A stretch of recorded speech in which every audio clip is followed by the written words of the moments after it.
Just arrived at the boat yard to see my first boat view.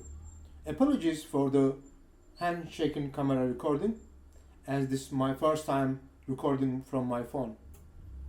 It is also my first time to view a sailboat.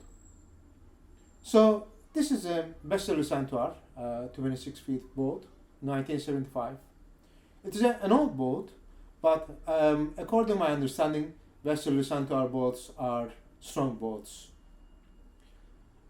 At present, I am looking for boat hull and see whether noticeable damage on the hull while I'm asking questions to the seller.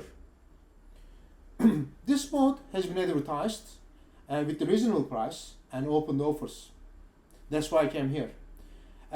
On the other hand, the seller advertised that the engine has a leaking problem and the boat don't have any cushions. That's fine for me if there is no cushions, but if there is an engine problem, that's an issue.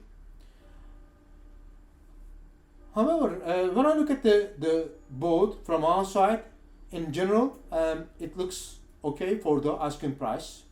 The window frames has been painted black, which is great, and spray hood looks a little bit old and dirty, but as a project boat, these things can be fixed or repaired, or as a last result can be replaced.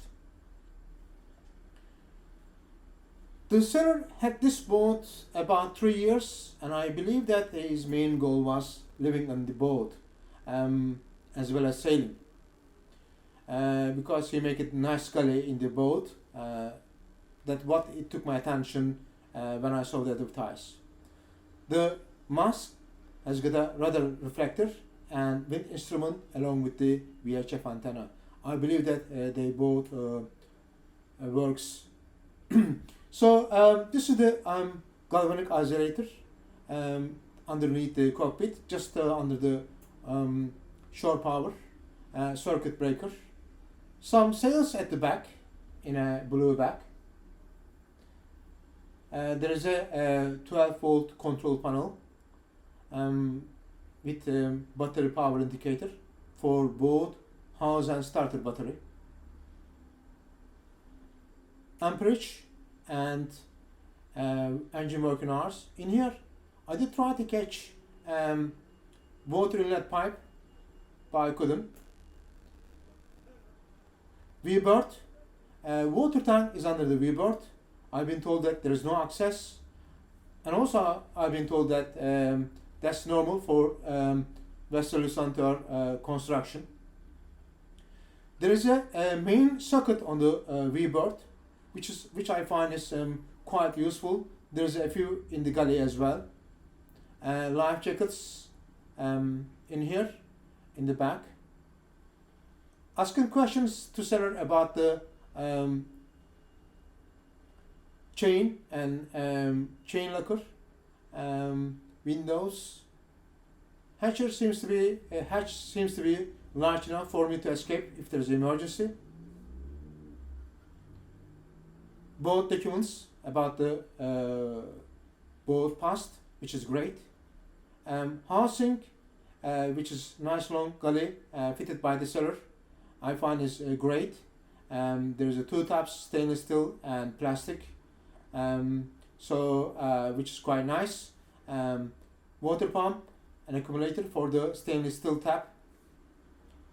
On the right hand side, large space under the galley, which is great.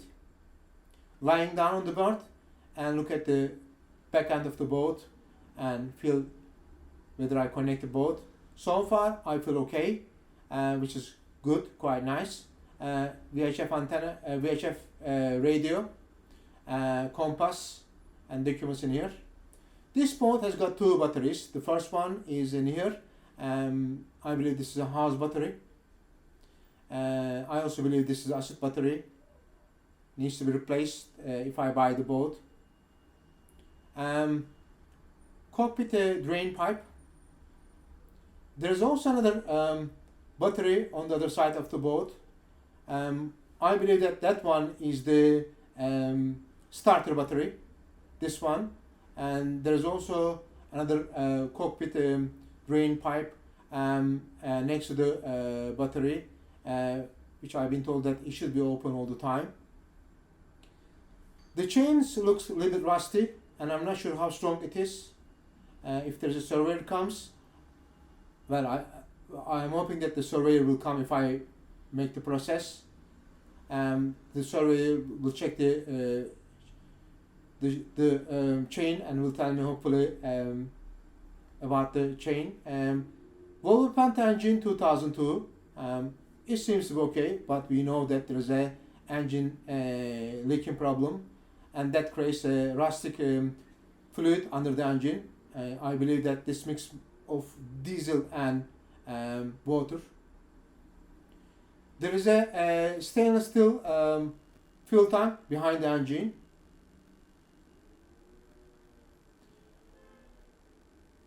I'm worried about this fluid, but I am planning to move to the next stage with the seller and then see what happens.